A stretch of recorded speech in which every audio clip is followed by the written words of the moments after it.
تراویح کوئی نماز نہیں ہے، سرے سے نہیں ہے. ابھی میں عرض کرتا ہوں، ہم پر 5 نمازیں فرض کی گئی ہیں ہر مسلمان پر شب و روز میں، ان سے آپ واقف ہیں.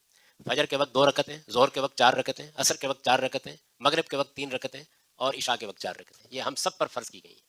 اس کے سوا نفل ہے، وہ آپ کو اللہ جتنی توفیق دے آپ پڑھیں. رسالت میں آپ صلی اللہ علیہ وسلم پر، اللہ کے رسول پر 6 نمازیں فرض کی گئی تھی. ان میں ایک نماز تہجد کی نماز تھی. اس کو قرآن نے بیان کیا ہے، وَمِنَ اللَّيْلِ فَتَهَجَّدْ بِهِ نَافِلَةً لَكَ، کہ اے پیغمبر آپ کو ایک چھٹی نماز بھی پڑھنی ہے اور وہ رات کو نیند توڑ کر پڑھنی ہے. اور پھر تفصیل بتائی ہے کہ آدھی رات تک یا 1/3 رات تک، جیسے سورہ مزمل میں ہے. اور فرمایا ہے کہ یہ نماز آپ کے لیے نافلۃ لک، ایک زائد نماز ہے.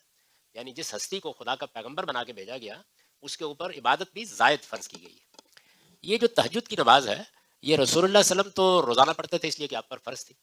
صحابہ کرام میں سے بھی قرآن مجید سے معلوم ہوتا ہے کہ بعض لوگ شوق سے پڑھنے لگ گئے. قرآن نے اس کو بیان کیا طائفۃ من الذین معک، یعنی آپ کے ساتھیوں میں بھی کچھ لوگ اس کو پڑھنے لگ گئے ہیں، شوق سے پڑھنے لگ گئے اس نماز کو.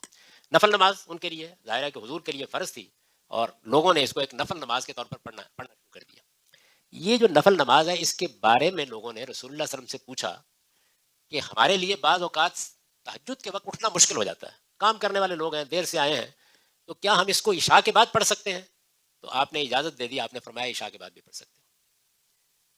تو تہجد کی نماز کم سے کم 3 رکعت ہوتی ہے. یہ جو وطر آپ پڑھتے ہیں، یہ وہی تہجد کی نماز ہے. عشاء کی نماز کے ساتھ عام طور پر 3 وطر پڑھتے ہیں حنفی لوگ. یہ تہجد کی نماز ہے جو رسول اللہ نے اجازت دے دی کہ آپ عشاء کے بعد پڑھ سکتے ہیں. تو کم سے کم 3 رکعتیں لوگ پڑھنے لگ گئے. یہ نماز ہمیشہ طاق ہوتی ہے، ہمیشہ 3، 5، 7، 9، 11، جتنی آپ چاہے پڑھ لیں، جتنی چاہے رکعتیں پڑھ لیں. اس کی کوئی متعین رکعتیں نہیں ہیں. نفل نماز ہے، تہجد کی نماز ہے، اس کا صحیح وقت تہجد کا ہے. رسول اللہ نے اس کو عشاء کے بعد پڑھنے کی اجازت دی ہے. تو اس سے لوگوں نے رمضان میں یہ طریقہ اختیار کر لیا کہ وہ 23 رکعت پڑھنے لگ گئے، بعض لوگ 11 رکعت پڑھنے لگ گئے. امام مالک کے زمانے میں مدینے میں لوگ 49 رکعتیں پڑھتے تھے.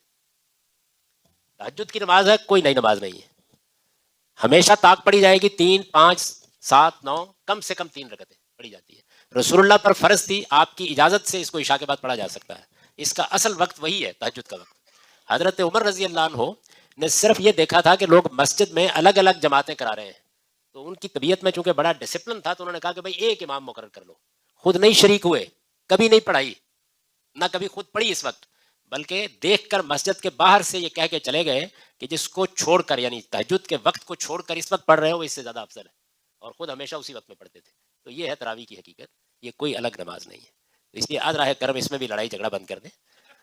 آپ کو اللہ توفیق دے، آپ 3 رکعت پڑھیے، آپ کو اللہ توفیق دے 5 پڑھیے، 7 پڑھیے، 9 پڑھیے، 11 پڑھیے، آپ 21 پڑھیے، 23 پڑھیے، طاق پڑھی جائے گی. اس کی رکعتوں پر کوئی پابندی نہیں.